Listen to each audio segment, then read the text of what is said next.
राजा परीक्षित को सुखदेव जी ने कथा सुनानी प्रारंभ की।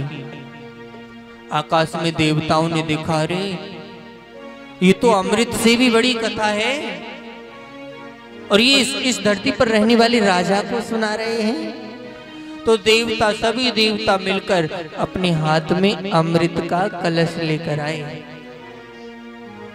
कलश तो जानते हो ना, कलश होता है, और कलश में अमृत भरा हुआ है। और सुखदेव जी के सामने हाथ जोड़कर बोले, गुरुजी ये अमृत लाए हैं स्वर्ग से।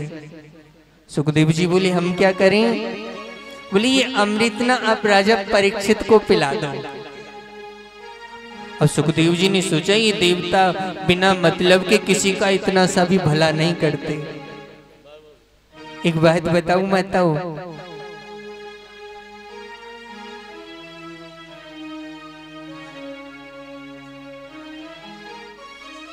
बोले जय श्री कृष्ण।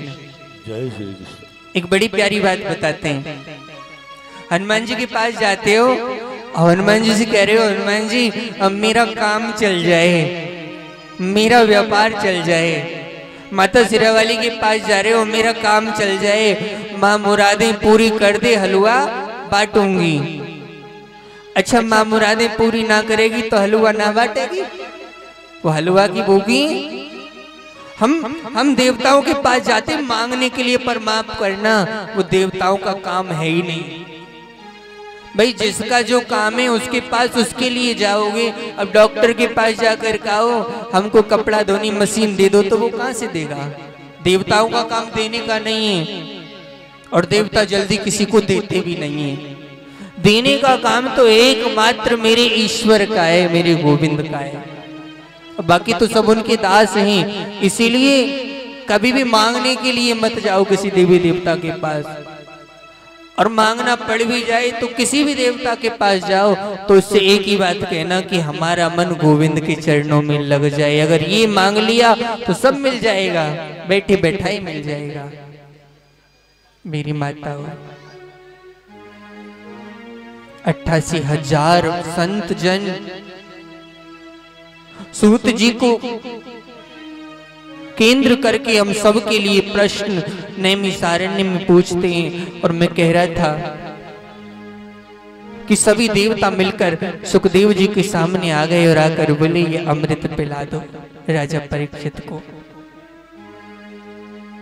सुखदेव जी ने गंभीर होकर पूछा, देवो तुम बिना मतलब के कभी किसी के सगे नहीं होते हो, फिर ये अमृत फ्री में क्यों पिलाने आए हो?